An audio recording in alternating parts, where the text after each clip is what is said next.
시간에 은혜 받으실 말씀은 누가복음 17장 32절 33절입니다. 누가복음 17장 32절 33절 말씀을 다 같이 합독합니다. 롯의 철을 기억하라. 무릇 자기 목숨을 보존하고자 하는 자는 잃을 것이요 잃는 자는 살리리라. 아멘. 할렐루야.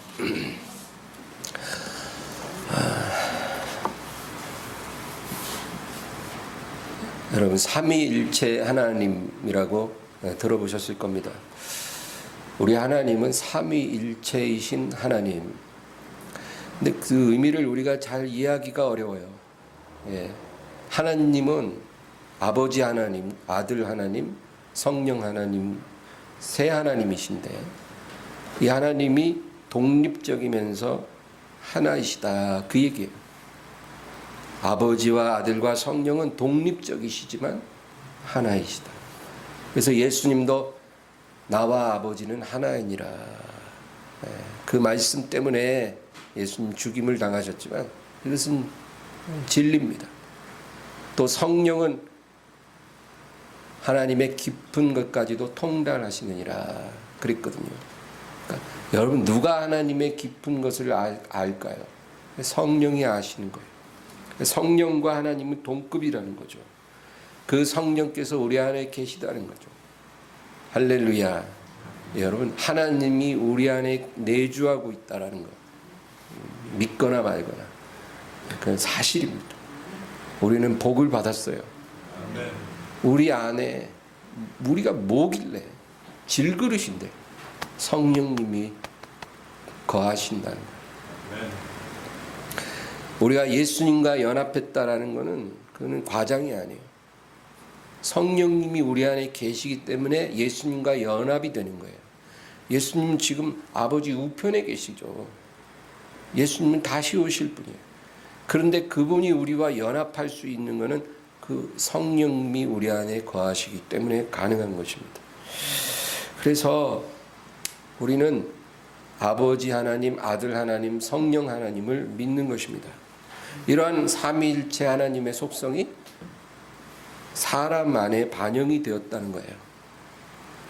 우리 사람은 세 부분으로 이루어져 있습니다. 성경은 분명히 그걸 말해줘요. 그리스도 예수의 날까지 너희 영과 혼과 육이 흠이 없고 온전하기를 원하노라. 사람은 영과 혼과 육으로 되어 있어요. 영은 뭘까요? 영은 하나님과 연결되는 부분이에요. 아주 신비로운 부분입니다. 우리 안에 가장 깊은 곳에 영이 있어요. 그 영이 하나님과 연결되는 거예요. 그래서 성령님이 우리 영에 거하시면 그 영은 삽니다. 성령이 없는 영은 살았으나 죽은 거예요. 그래서 예수 그리스도를 믿으면 성령이 임하시고 그 영으로 인해서 우리가 사는 것입니다. 나중에 주님 오실 때 교적 보고 우리를 부르시는 게 아니고 우리 안에 계신 그의 영을 보고 우리를 부르시는 것입니다. 할렐루야. 성령을 소멸하지 말기를 바랍니다. 또 우리 안에 혼이 있어요. 이 혼이라는 것은 우리의 마음입니다. 우리의 생각, 우리의 감정, 우리의 의지, 이런 것이 바로 혼입니다. 또 육은 우리 영혼을 담는 살아있는 프레임이에요. 영혼을 담는 그릇이에요. 그게 육체입니다. 그래서 사람은 영, 혼, 육, 이 세 가지로 이루어져 있는데 그 중에 어느 한 가지만 없어도 사람일 수가 없는 거예요. 사람은 영원히 영혼 육으로 구성되어 있는 그러한 피조물인 것입니다. 여러분, 우리가 죽으면 육체가 없어진다고 생각하는데 우리가 입고 있는 이 옷을 벗어버리고 새 옷을 입는 거예요. 그래서 육체는 영원합니다. 지금 입고 있는 옷을 벗어버리고 새 옷을 입는 거예요. 그것을 부활체라고 말합니다. 그래서 우리는 부활의 몸을 입고 영원히 살 겁니다. 그냥 영혼만 하나님과 거하는 게 아니에요. 부활의 몸을 입고 영원히 하나님과 함께 있는 것입니다. 그래서 예수님이 부활하셨을 때 부활의 몸을 갖고 계셨거든요. 근데 예수님 제자들과 만나고 대화하시고 또 같이 식사하시고, 그렇죠? 그리고 제자들이 예수님을 만질 수 있었어요. 부활의 몸은 아주 실제적인 몸입니다. 볼 수 있고 만질 수 있고 음식을 먹을 수도 있는 그런 몸이에요. 다만 그 몸은 완전한 몸이라는 거죠. 그러므로 사람은 영원히 영혼육을 갖고 삽니다. 다만 우리가 이 영혼육을 가지고 영생복락으로 들어갈지 아니면 영원 형벌로 들어갈지 그것이 중요한 거예요. 여러분, 우리가 그 운명의 갈림길에서 지금 서 있는 거예요. 너희 구원을 온전히 이루라 했다는 것은 우리가 구원을 받았으나 아직도 완전한 게 아니라는 거예요. 완성된 게 아니라는 거예요. 왜냐하면 실족할 가능성이 남아있기 때문에. 그래서 예수님이 오실 때까지 우리 구원을 지키기를 바랍니다. 우리가 이 세상을 살면서 손해를 볼 수 있어요. 어떤 실수를 하고 실패를 할 수 있어요. 실패하지 않는 사람은 없습니다. 우리가 어떤 집을 사고 팔고 하면서 손해를 볼 수 있죠. 그렇죠? 어떤 물질적인 손해를 볼 수도 있고, 또는 어떤 결혼에 실패할 수도 있고, 여러 가지 우리가 인생 가운데 우리가 실족하는 경우가 있을 수 있습니다. 그런 실수는 괜찮아요. 그러나 우리가 영원에 대한 결정을 잘못하면 안 됩니다.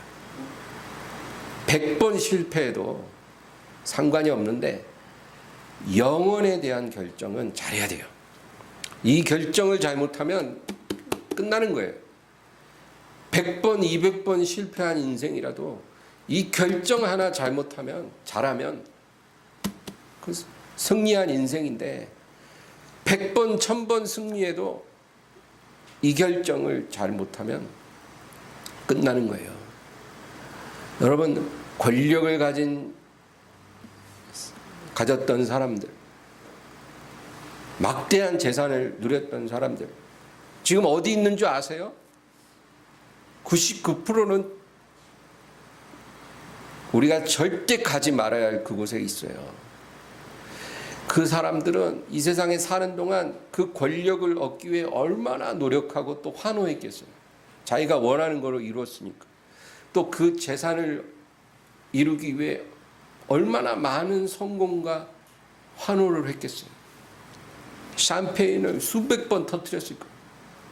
그런데 영혼에 대한 결정을 잘못했기 때문에 그냥 끝난 거예요.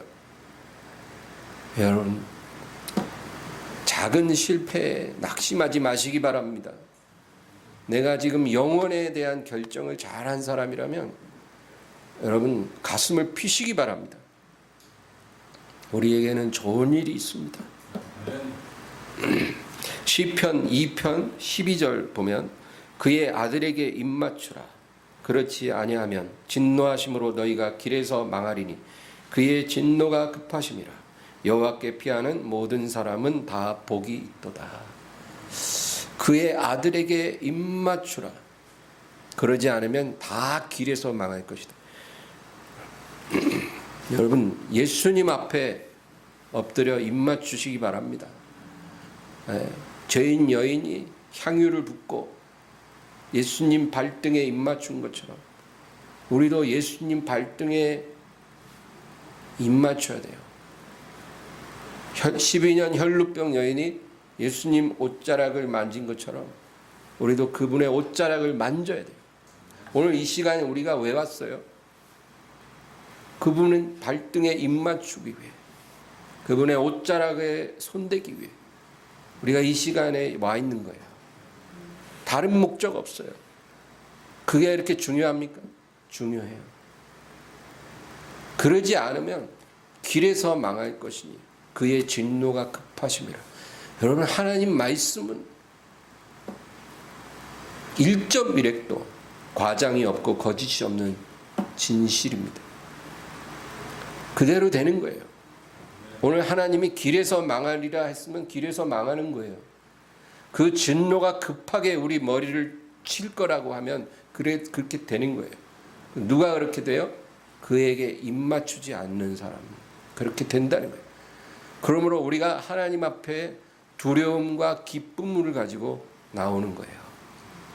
어떻게 두려움과 기쁨이 공존합니까? 우리 하나님 앞에서는 공존해요. 기쁘고 두려운 거예요. 오늘 여러분에게 축복이 있기를 주의 이름으로 축원합니다. 오늘 우리는 예수님의 혼에 대해서 살펴보려고 합니다. 여러분, 아까 제가 영과 혼과 육으로 사람이 이루어졌다 했는데, 혼이라는 것은 우리의 마음입니다. 우리의 감정과 의지를 말해요. 이게 너무나 중요하잖아요. 예수님은 어떤 혼을 가졌을까요? 먼저 예수님의 영은 하나님의 영입니다. 예수님은 하나님의 근본 본체가 되셔요. 그래서 이 세상에 계셨던 예수님의 영은 하나님의 영으로 계셨던 거예요. 그래서 온전한 신성으로 예수님은 이 세상에 계셨어요. 그러나 예수님의 혼은 저와 여러분과 똑같은 본성을 갖고 계셨다는 거예요. 그 영은 하나님의 영이지만 예수님의 혼은 우리와 같은 인간의 본성을 갖고 계셨어요. 그래서 우리와 똑같이 느끼시고 우리와 똑같은 의지를 갖고 계셨다, 그 말입니다. 또 예수님의 육체 역시 우리와 같은 그런 육체를 입고 계셨어요. 그러므로 예수님은 신성과 인성이 함께 거하시는 분입니다. 죄는 없으시지만 연약함 속에 계셨어요. 그래서 그분의 육체는 배고픔을 느끼고 목마르고 피곤하셨어요. 예수님은 하나님이니까 새벽부터 저녁까지 일하셔도 피곤하지 않지 않았을까? 아니에요.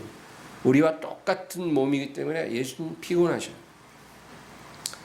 또 예수님은 우리와 똑같은 본성을 갖고 계셨기 때문에 슬퍼하시고 분노하시고 기뻐하시고 고통 가운데 괴로워하셨어요. 예수님께서 겟세마네 동산에서 너무너무 괴로우셨어요. 왜냐하면 이제 조금 있으면 예수님은 고난에 들어가야 돼요. 로마 군인들이 예수님의 뺨을 칠 것이고 그 얼굴에 침을 뱉을 거예요.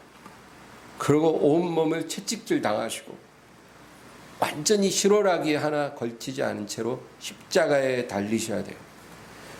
예수님은 자기가 당할 일을 알고 계셨기 때문에 정말 그 일이 두렵고 그 길로 가기를 그 본성이 거부했어요. 누가 그 길을 원하겠습니까? 예수님도 그 길을 원치 않았어요. 그러나 그 길을 가야만 했기 때문에 예수님은 기도하신 거예요. 인간의 본성과 하나님 아버지의 뜻이 부딪힐 때 예수님은 아주 괴로워하시고 기도하신 것입니다. 요한복음 6장 38절에 내가 하늘에서 내려온 것은 내 뜻을 행하려 함이 아니요 나를 보내신 이의 뜻을 행하려 함이니라. 우리에게 순종이 힘든 것처럼 주님도 하나님 아버지께 온전히 순종하는 것이 쉬운 것이 아니었어요. 왜? 이 세상에 계실 때는 인간의 본성과 육신을 입고 계셨기 때문에 예수님에게도 순종은 힘든 일이에요. 여러분, 순종이란 내가 하고 싶은 것을 하는 것이 아니고 하나님이 원하시는 것을 하는 겁니다. 그게 순종이에요. 우리가 하나님 말씀을 왜 읽어요? 왜 들어요? 순종하기 위해서 말씀을 읽고 듣는 거예요. 순종하는 사람이 되기 위해 말씀이 필요한 거예요. 우리가 왜 기도해요? 순종하기 위해서 기도하는 거예요. 예수님이 새벽 미명마다 기도하신 이유는 하나님께 무엇을 얻기 위해서 기도하신 게 아니라 온전한 순종을 하기 위해 새벽마다 예수님도 기도하시고, 사도 바울은 내 몸을 쳐서 복종시킴이라. 내가 남에게 전파한 후에 내가 버림받을까 두려워하노라. 그렇게 말한 거예요. 여러분, 의인의 간구는 역사하는 힘이 크다, 그런 말씀이 있잖아요. 왜 똑같은 기도인데 의인의 간구가 응답이 빠를까요? 의인이라는 것은 순종하는 것을 말합니다. 하나님께 순종하는 사람이 무엇을 구하면 하나님 빨리 주세요. 순종이 안 되는 사람의 기도는 하나님께서 들어주시지 않는 것입니다. 죄라는 것은 어떤 잘못된 행위 자체를 말하기 전에 하나님의 뜻과 내 뜻 사이에서 어떤 것을 선택하느냐의 문제예요. 그게 죄의 본질이에요. 오늘 내가 누구랑 말다툼했고, 오늘 내가 말하다가 뭔가 실수를 했고, 이런 행위를 죄라고 말하는 것이 아니라 그 본질적으로 죄라는 것은 하나님 뜻과 내 뜻 사이에서 내가 무엇을 선택하느냐, 여기서 내 뜻을 택하는 것, 이게 죄의 본질이에요. 우리가 이제까지 죄 가운데 살았다고 하는 것은 내가 살인을 저지르고 도둑질을 하고 이래서가 아니에요. 내가 태어나서부터 지금까지 하나님 뜻보단 내 뜻만을 따라왔기 때문에 죄 가운데 살아온 인생이 되는 거예요. 법적으로는 세상 기준, 사람 기준으로 아무 문제가 없어요. 정말 바른 사람이에요. 그래도 하나님이 보실 때는 죄악 덩어리. 왜? 한 번도 하나님께 복종하지 않았거든. 자기가 다 결정하고 자기를 위해서 살았거든. 그러니까 죄 덩어리인 거예요. 그런데 내가 이제까지 한 번도 남에게 해끼치고 살지 않았어. 예수 너나 믿어. 이런 사람들은 어떻게 될까요? 예수님이 광야에서 40일을 금식하셨어요. 이 40일 금식은 하나님의 뜻 아니면 불가능한 거죠. 40일 금식하시고 줄이셨어요. 40일 금식하고 줄인 기분이 어떤 건지 저는 잘 모르겠어요. 근데 정말로 줄이셨어요. 그 상태에 마귀가 와서 예수님을 시험합니다.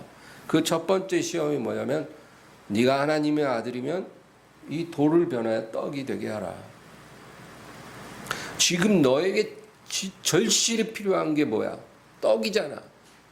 너한테는 지금 떡 한 덩어리가 생명이나 마찬가지잖아. 그러면 이 돌을 변해서 떡이 돼서 먹으라는 거예요. 여러분, 예수님께는 가능한 일이에요. 물도 포도주로 변화하시고, 그렇죠? 오병이어로 5,000명을 먹이셨는데 그 돌덩이 하나 떡으로 변하는 건 아무것도 아닌 거예요. 그리고 지금 상황이 정말 절실해요. 떡 한 덩이가 예수님의 생명을 살리는 그런 상황이에요. 그러니까 모든 것이 얼마든지 타당한 상황인데 예수님 뭐라 그러실까요? 사람이 떡으로만 사는 것이 아니요 하나님의 말씀으로 살리라. 여러분, 이 떡이라는 것은 상황을 말해요. 상황. 지금 너의 상황은 떡이 절실하다. 그거예요. 그런데 예수님은 뭐라고 대답하셨어요? 지금 상황이 중요한 게 아니고 하나님 말씀, 하나님의 뜻이 중요하다는 거예요. 지금 떡 한 덩이 바로 안 먹으면 오늘 죽을지도 몰라. 너무너무 지금 힘들고 급한 상황이에요. 그러나 상황보다 하나님의 뜻이 중요하다는 거예요. 사람은 상황에 이끌려 사는 존재가 아니고 하나님 말씀에 순종하고 이끌려서 살아야 하는 존재라는 거예요. 이렇게 예수님이 딱 대답하니까 마귀가 물러갔어요. 여러분, 우리도 예수님처럼 상황으로 사는 존재가 되지 말고 하나님 말씀, 하나님 뜻으로 사는 사람이 되기를 바랍니다. 마귀가 그것 갖고 시험한다니까요. 스승이 그걸로 시험 받았는데 제자가 그걸로 시험 안 받겠어요? 마귀는 우리에게 말해요. 야, 지금 너 상황이 어려운데 지금 이렇게 예배 드릴 수 있겠니? 지금 예배 드릴 때가 아니잖아. 상황이 이런데, 상황이 이렇게 어려운데 너 이렇게 정직하게 살아서 되겠니? 상황이 이렇게 어려운데 감사할 수 있겠니? 그럼 우리가 뭐라 그래요? 사람이 상황으로 사는 것이 아니라 하나님 뜻으로 사느니라. 이렇게 딱 우리가 선언하면 마귀가 물러가는 거예요. 그게 바로 예수님이 이기신 시험입니다. 오늘 본문은 우리가 잘 아는 예수님의 말씀이에요. 우리 본문 33절을 다시 한번 읽어볼까요? 무릇 자기 목숨을 보존하고자 하는 자는 잃을 것이요 잃는 자는 살리리라. 이 말은 한국인들에게는 아주 익숙한 말이에요. 왜냐하면 예수님이 이 말씀을 하신 후에 1600년 후에 조선의 이순신이라는 장군이 이제 12척의 배로 수백 척의 외선을 격파하러 출정하기 전에 두려워하는 군인들에게 한 말이에요. 생즉사 사즉생. 자기 목숨을 살리고자 하는 자는 죽을 것이고 죽기를 각오하면 살게 되리라. 근데 이 말의 원조는 1600년 전 예수님이에요. 오늘 이 말씀을 하신 예수님의 그 뜻이 무엇일까 살펴보려고 합니다. 우리 32절 33절을 같이 읽어보겠습니다. 롯의 철을 기억하라. 무릇 자기 목숨을 보존하고자 하는 자는 잃을 것이요 잃는 자는 살리리라. 예수님은 아브라함을 기억하라, 다니엘을 기억하라 하고 말하지 않았어요. 예수님은 이 세상에 계신 동안 어떤 사람을 기억하라고 딱 한 번 얘기했는데 그가 바로 롯의 처예요. 롯의 처를 기억하라. 얼마나 중요합니까? 근데 이 롯의 처가 어떤 일을 했어요? 뒤돌아봤어요. 다른 거 없어요. 뭐 자기 목숨을 특별히 살리려고 한 것도 아니고 또 자기 목숨을 내놓으려고 한 것도 아니에요. 롯의 처는 천사가 뒤돌아보지 말고 산을 향해 도망쳐라 그랬는데 뒤돌아봤다는 거예요. 그런데 예수님이 롯의 처를 기억하라는 거예요. 여러분, 에덴 동산에서 하나님이 먹지 말라고 한 걸 먹어갖고 모든 것 다 잃어버린 사람 있잖아요. 그 과일 열매 하나 따먹었는데 말이지. 다 잃어버렸어요. 근데 여기서 예수님 롯의 처를 기억하라. 비슷한 사람이에요. 뒤돌아본 거 하나로 인해서 모든 것을 잃어버렸어요. 눈앞에 다가온 구원을 빼앗겨 버렸어요. 여러분, 롯의 처는 복받은 여자입니다. 원래 여자에게 있어서 최고의 복이 뭔지 아세요? 서방복이래요. 남편 잘 만나는 게 여자의 최고 복입니다. 근데 그 남편이 누구냐면 롯이에요. 예. 롯이 남편이라 천사에게 식사 대접까지 했어요. 여러분 천사한테 식사 대접한 분 계셔요 혹시?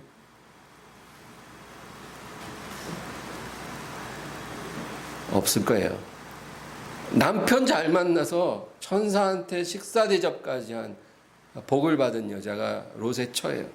그리고 아브라함과 사라와는 아주 가족 같은 사이예요. 열국의 조상인 이 아브라함 부부와 가족처럼 지냈어요. 그런데 이렇게 복 있는 여자가 순종을 배우지 못한 것 같아요.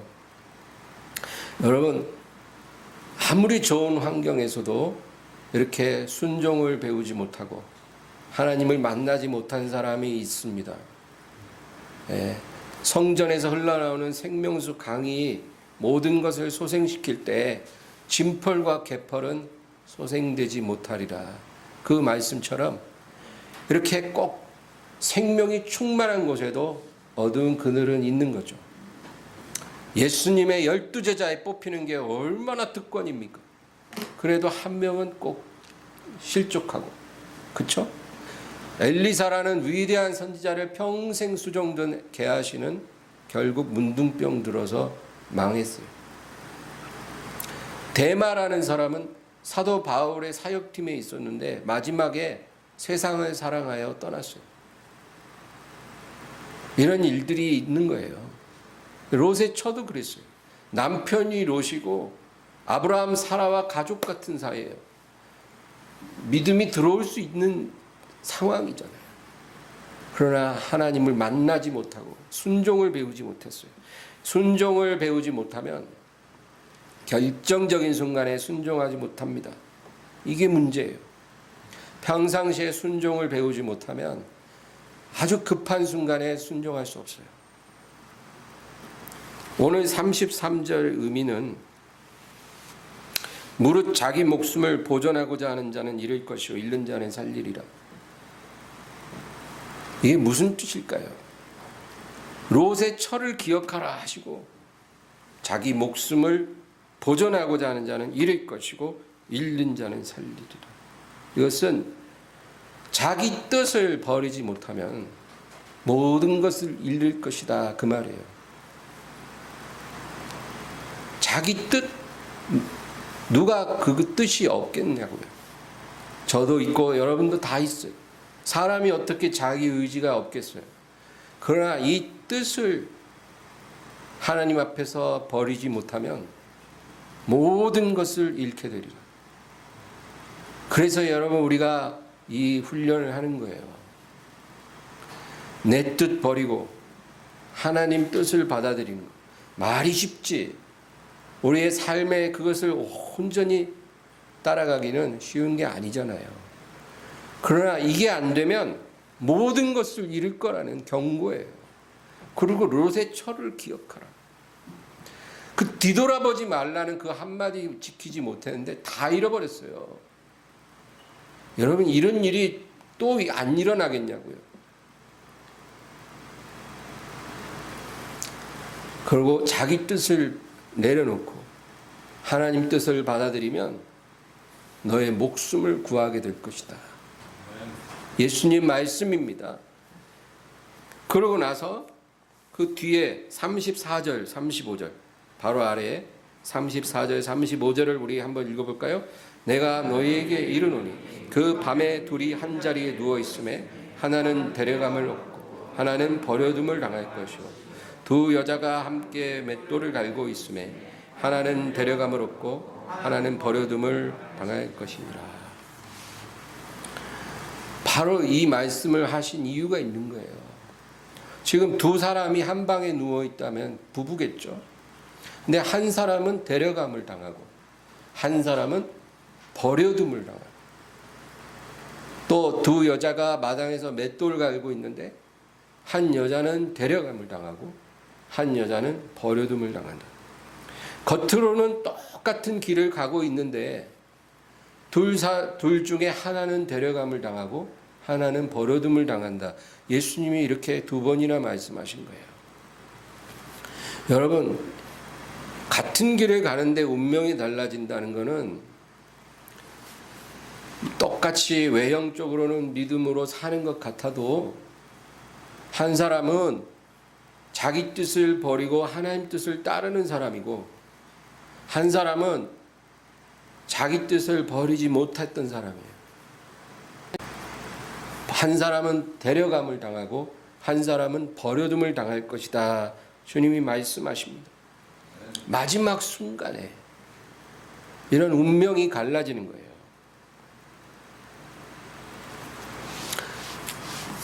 히브리서 11장 23절에 믿음으로 모세가 낳았을 때 그 부모가 아름다운 아이임을 보고 석 달 동안 숨겨 왕의 명령을 무서워하지 아니하였으며. 여러분, 이 롯의 처와 반대되는 사람이 바로 모세의 부모예요. 모세의 부모, 아버지는 이름을 뭔지 몰라요. 근데 엄마는 요게벳이란 여자죠. 근데 그 당시에는 사내 아이를 낳으면 죽여야 됐어요. 근데 아기를 낳았는데 딸이길 바랬는데 아들이에요. 그 아들을 죽일 수가 없어요. 비록 나라님이 죽이라고 했지만 이 아기를 죽이는 것은 하나님의 뜻이 아니라고 믿었어요. 그래서 믿음으로 모세가 낳았을 때에 그 부모가 석 달 동안 숨겨 왕의 명령을 무서워하지 아니했다는 거예요. 여러분, 우리가 이 세상 사는 동안에 법을 지키고 세금도 내야 돼요. 주님께서는 법을 지키라 명하셨어요. 그 법이 온전한 법이든 잘못된 법이든 우리가 이 세상의 법을 존중하라는 거죠. 그러나 하나님의 법에 그것이 부딪힐 때는 우리는 결단해야 되는 거죠. 믿음으로 하나님의 뜻을 받아야 돼요. 그래서 모세의 부모는 죽이라는 나라의 명을 어겼어요. 그리고 석 달을 숨겼는데 이 아기가 울면 그 소리가 밖으로 새거든요. 그 당시에는 아주 허술한 집에 살았기 때문에 아기 울음소리를 새어나가게 하지 않을 수가 없었어요. 그리고 모세의 엄마도 노비이기 때문에 나가서 일을 해야 돼요. 그러면 아기를 누가 보냐고. 석 달은 겨우 숨겼으나 이제 더 이상 숨길 수가 없게 됐어요. 그래서 모세의 부모는 갈대 상자에 아기를 눕혀 강에 띄워보내요. 그리고 이 아기의 운명을 생사화복을 주관하시는 하나님께 맡겼어요. 여러분, 우리가 하나님의 뜻을 알면 우리가 할 수 있는 일은 해야 돼요. 그리고 우리가 더 이상 할 수 없을 때 하나님께 온전히 맡기는 거예요. 그런데 기적이 일어났어요. 그 아기가 공주의 눈에 띄고 입양된 거예요. 히브리 아기인 걸 알지만 그 공주가 그 마음에 아기를 딱 보는 순간 이 아기를 키워보고 싶다는 생각이 든 거예요. 여러분, 그것도 하나님의 섭리 아니겠어요? 그래서 이 아기를 키우려면 유모가 필요하니까 유모를 데려와라 했는데 요게벳이 온 거예요.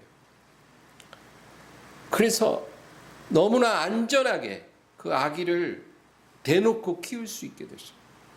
이제 요게벳은 딴 일을 안 하고 지 아들 젖먹이고 키우기만 하면 돼요. 그러면 바로의 공주가 월급도 두둑히 줘요. 얼마나 잘 됐는지 몰라요. 여러분, 하나님께 순종하면 하나님이 2중 3중으로 복을 내려주셔요. 하나님의 뜻을 따르면 우리가 예측하지 못했던 희한한 은혜가 우리에게 부어집니다. 기이한 은총을 하나님이 내려주시는 거예요. 그래서 여러분, 오늘 말씀을 기억하시기 바랍니다. 하나님의 뜻을 분별하기 위해 우리는 기도하고 말씀을 듣는 거예요. 그리고 하나님 뜻을 선택하시기 바랍니다. 내 뜻을 버리고 하나님 뜻을 선택하세요. 아주 사소한 것에서부터 하나님의 뜻을 구하고 하나님의 뜻을 선택하세요. 이 훈련이 우리가 해야 할 훈련 중에 제일 중요한 거예요. 자격증 따고 시험에 합격하는 것보다도 더 중요한 거예요.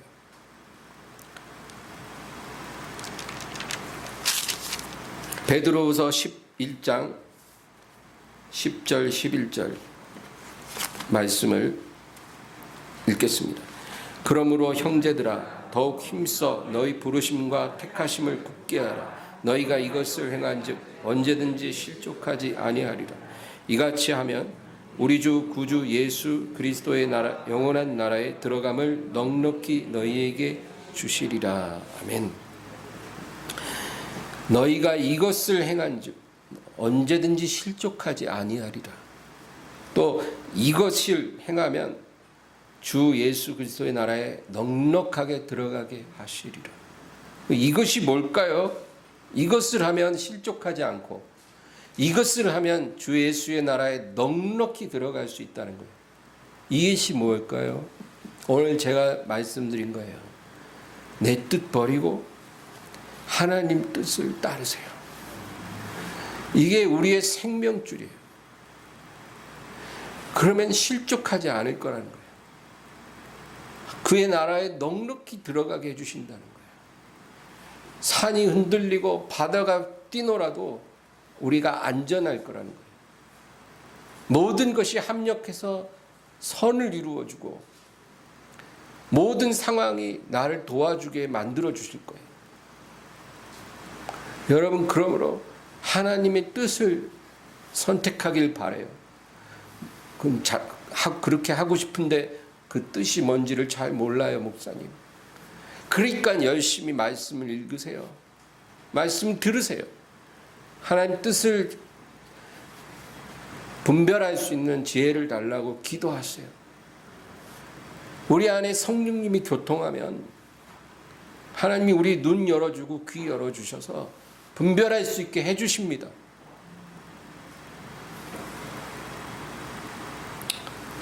오늘 주님께서 롯의 처를 기억하라 그랬잖아요. 우리가 그렇게 하지 않으면 롯의 처처럼 된다는 거예요. 그러지 말고 하나님이 기뻐하는 일을 택하라.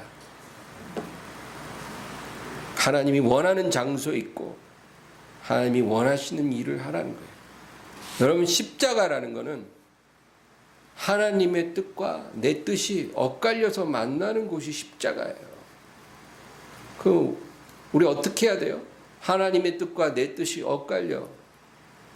그냥 거기 못 박히라는 거예요. 예수님이 바로 그 자리에 못 박히신 것처럼 우리도 우리 십자가에 못 박히는 거예요. 예수님 겟세마네에서 그렇게 기도하고 십자가에 오르셨잖아요. 그 길을 우리도 가라는 거예요. 그러면 실족하지 않을 것이다. 그의 나라에 넉넉히 들어가게 되리라. 하나님께서 약속하신 것입니다. 오늘 이 말씀을 기억하기를 주의 이름으로 축원합니다. 오늘 말씀을 생각하면서 우리 간절히 주여 세 번 부르고 기도합니다. 주여, 주여, 주여.